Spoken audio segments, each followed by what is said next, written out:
มาส้มสวรรค์บ่นี่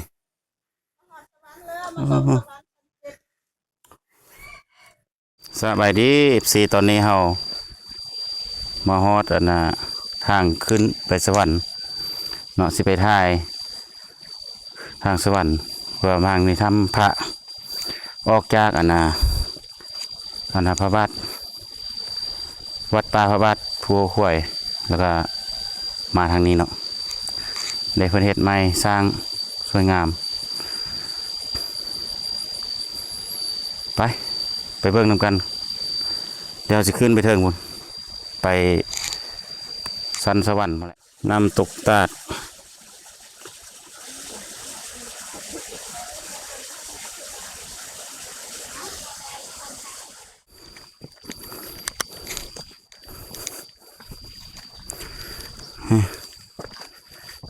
ตัวนี้กำลังขึ้นไปเนาะเดี๋ยวเก็บภาพบรรยากาศ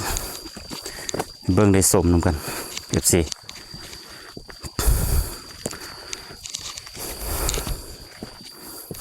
วัดป่าพระบาทภูเขาขวยเบื้องนี้เป็นโซนเบื้องอันนะทำพระมีสวรรค์มีนรก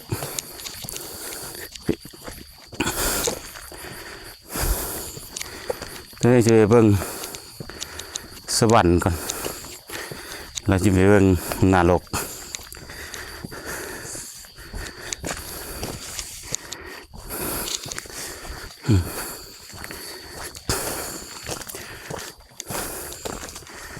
เป็นวัดป่า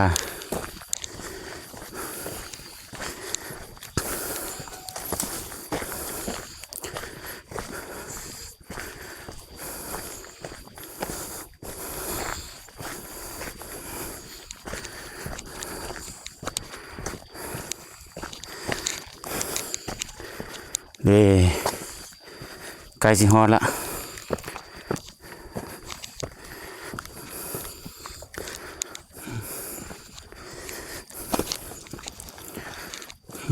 สวรรค์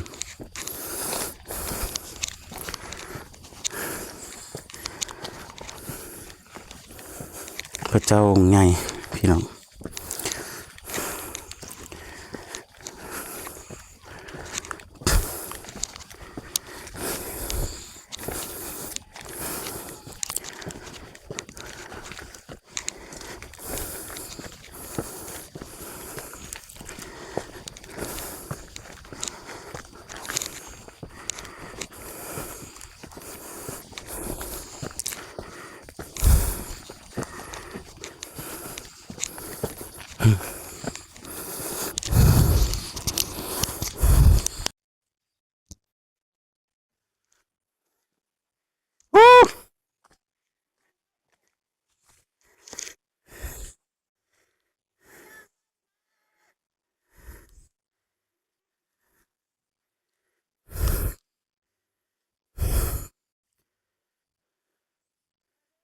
มาเด้อมาเด้อ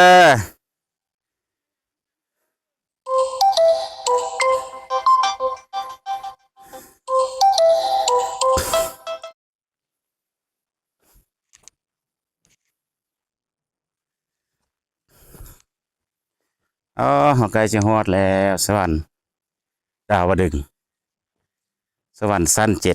7สวรรค์สั้นใดเนาะนี่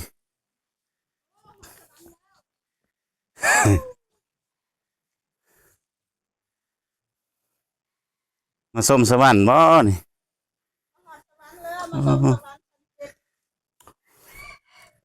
โอ้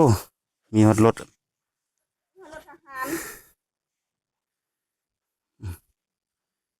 โอ้เมืองFCบ่คนสร้างบ่เลยสิ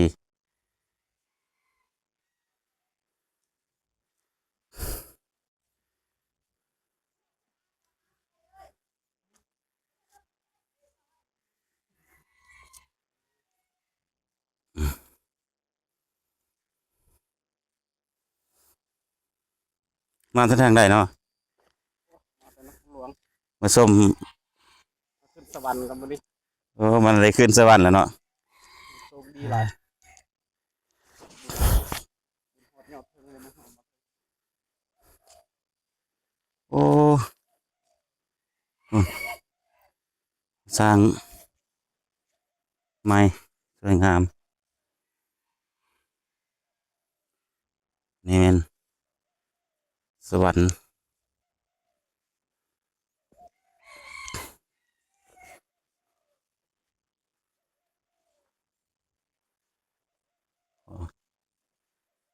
ถูกเด้อหอนมาถึงนี่ส้มบรรยากาศภายใน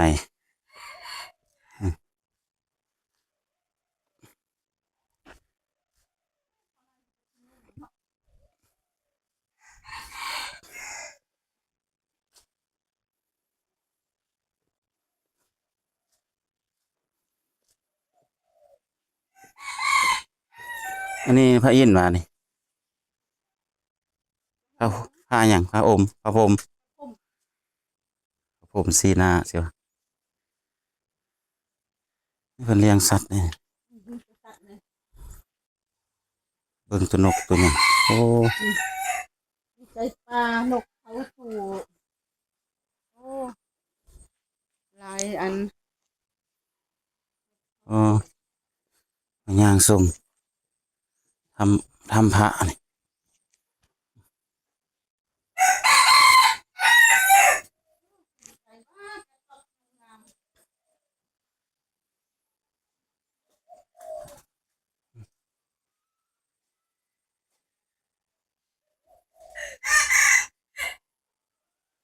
นก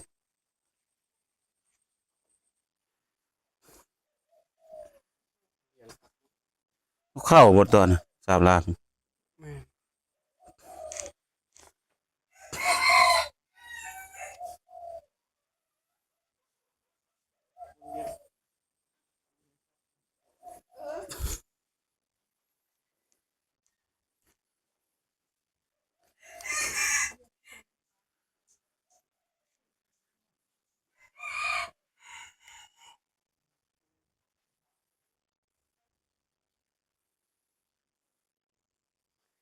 ไปขึ้นต่อสืบต่อขึ้นไป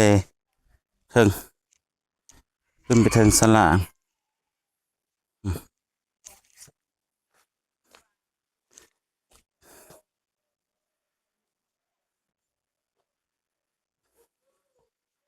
ขึ้นมาเทิงสลาง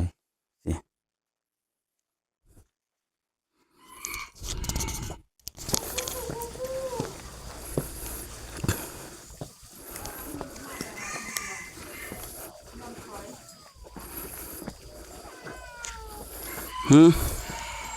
แมว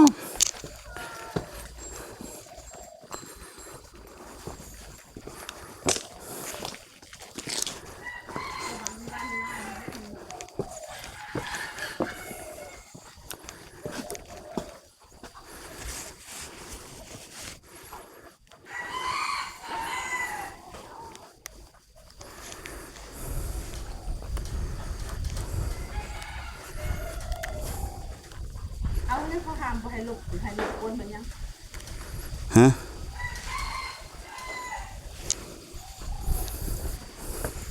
2 โมง 1 โมงกับ2 โมง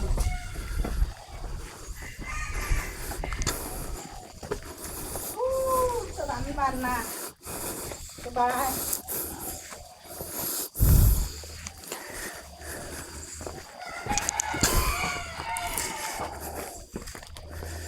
นี่ในโซนนี้มันเป็นโซนเพิ่นว่าจัดเป็นโซนหนึ่งชื่อว่าโซนสวรรค์นี่พระองค์ขาวเป็น มันรถเสียอาคันนี้มันมันแก้เครื่องอันใดอันหนึ่งของมันมาขับใส่บัตรนี่แหละเอาเขาจะเอามาไว้นี่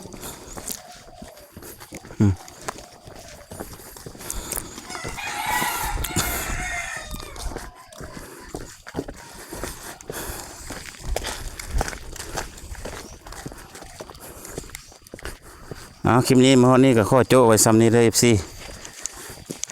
ฝากติดตามตอนต่อไปสิไปต่ออยู่